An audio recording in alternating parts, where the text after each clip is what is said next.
But let's open it up. This came from Panda Shapes. I did some searching to find a grill. So I'm gonna put this thing on there. I'm gonna go paint it. Just gonna paint it gray and then hit it with some matte clear. A little on the flexible side, but it's a nice clean print. Definition's really good. The material should be good. I think it's PLA, carbon PLA. So I think once I get some paint on there and do the backside up and hit it with some matte clear, that should firm right up, should stiffen right up, and then we'll get that thing on the front and it will look like a Jeep should, okay? Without that silly angry grill on there.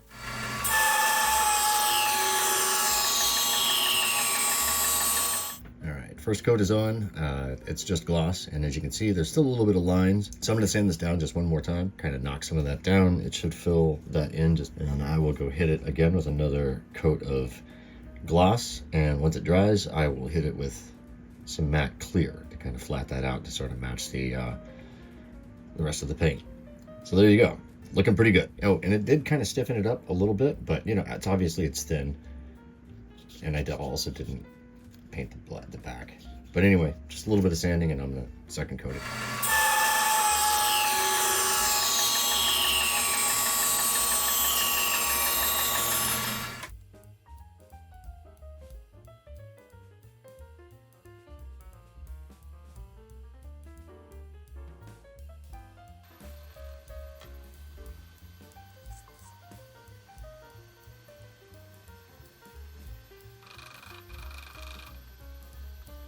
It's such an interesting gear noise.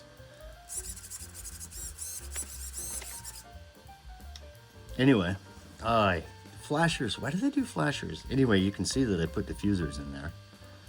And then I put lenses in the bottom ones. Let's turn that nonsense off. Okay, so if you're still here after that, sorry. But it's painted. It got put on. Kind of ran into a problem with the enamel, I think, interacting with the carbon PLA. It started to bubble underneath the surface after the second coat went on. I noticed some interesting things that were just happening below that didn't seem to kind of want to be there. Maybe I trapped, you know, air bubbles being released under a fresh coat of paint, which was causing some problems. I'm not sure. Anyway, I got a few coats into it. I hit it with matte clear and decided at that point it was going to get painted flat black, which is what it is now. So I hit it with another coat or two of flat, and then again with some matte clear. I ran into some stuff with lines, sanded it 2 or 3 times just to try and get that all smoothed out. But it's in, and I like it. It doesn't look like the angry grill thing anymore, thankfully. And is it worth it? I'm not sure. I mean, it's a few dollars worth of plastic, and I realize, you know, free shipping and everything is included, but it's not really. I mean, it probably, since it's coming from a print house, you know, a part that costs $2.50 probably costs maybe $10, you know, by the time it's delivered to the end user.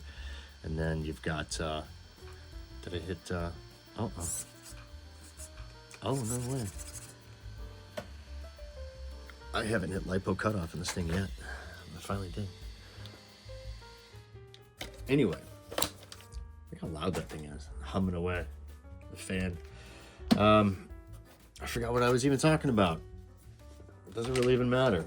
I don't have room for my Jeep, my deer logo up there on the front anymore. It's considerably narrower, so there's no room for the deer thing there, as you can see.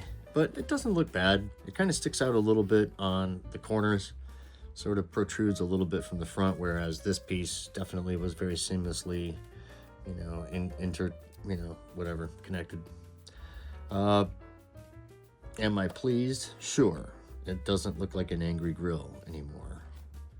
Is it 100% fit? No. I had problems with the original factory lenses, which did not make it back in there. These are just some ones that I had that I glued into place. Very luckily, they fit right to the inside. I think it actually looks a little better that way. And then I had to cut some for the lowers out of just some like clear, some kind of material. I don't even know what the heck it is, but it was thick enough and it worked well enough. And then I just used canopy glue all the way around on the inside to get these stuck in. I think I put a drop of super glue like an idiot on both sides of this to kind of get it to set, because I wanted something that would dry quickly, and that canopy glue probably would have been the best all the way around because it dries much clearer, and those aren't going anywhere now. I gotta still hide a wire here. Fit on this thing is actually pretty good. I will say that it's not bad. It is still somewhat flexible after the multitude of paint that went on it, but as you can see, there's some texturing issues, and this was even after 3 times of sanding and 3 times of, you know, multiple layers of paint. But again, like I said, you can see where it's not 100% of 100% fit, I guess, you know, and it's because too, like, the screws don't necessarily grab like they should on the side here. One side grabs pretty well, the other side didn't really quite. And so, you know, could that have been my fault for not ordering the proper, maybe I should have ordered a resin piece for it. Maybe it would have been a little stiffer than this one. The carbon PLA I thought would have been a good choice because I've ordered other stuff that's coming, you know, carbon, and it seemed to have had a good rigidity to it. So this stuff, maybe it's just because of the thinness and everything, and the thin nature of the parts in through here that hold it all on probably was just one of those things that, who knows. I'm not unhappy though, let me just say that. So this came from Panda Shapes. I will include the link in the description. Oh, I guess while I'm changing subjects completely like an ADD fool, I made a roof panel for this, and then I did it, I kind of weathered it with like some black patina, and just some like repeated coats of sanding and stuff like that, but kind of profiled it a little bit on the edges, and kind of brought, as you can see, I closed up the gap in the front here. It's still a little weird here. I had thought about maybe creating a whole back end that fit through the whole thing. I haven't done much more with that since I started that project a couple weeks ago. I had a couple of other things going on. I'm busy trying to actually buy a house halfway across the country here and move back from the Midwest back out east, and so that's not an easy thing to do. Buying a house online is, I don't know, maybe for some people it's easy, and I'm definitely not saying that I'm not internet savvy. I'm just saying that the time involved in looking at house after house after house, and then digging into the paperwork and digging into the what needs and what it doesn't need and all that stuff, it's so time consuming.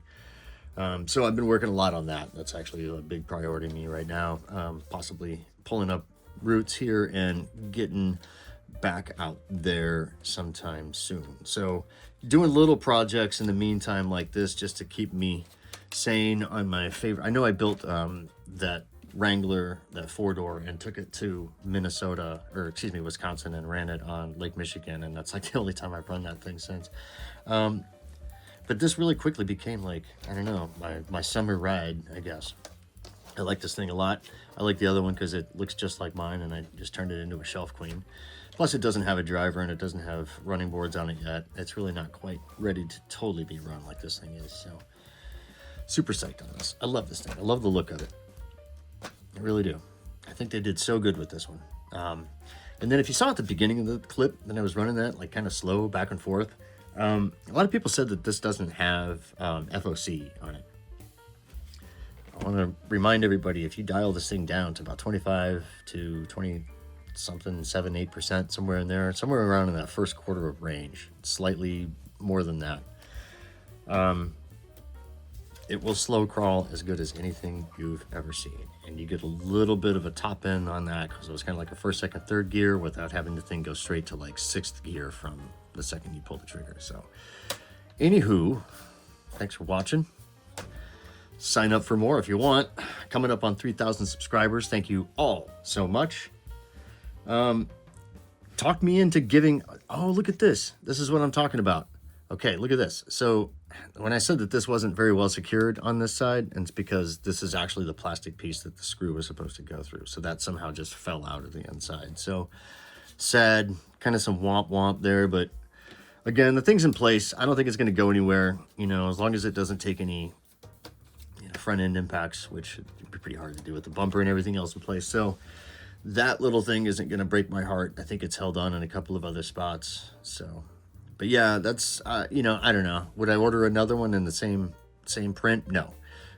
Resin, maybe. More detailed, stronger material, possibly. this again is just one of the things about 3D printing that really just kind of bites my stuff. That, you know, 25 bucks later and you gotta, you know, anyway. Thanks for watching. I know I've rambled. Take it easy. We'll see you on the next one. Order this from Pana Shapes if you want to turn your Jeep back into a little bit more of a non-angry Jeep, non-angry deer. See you later. Bye.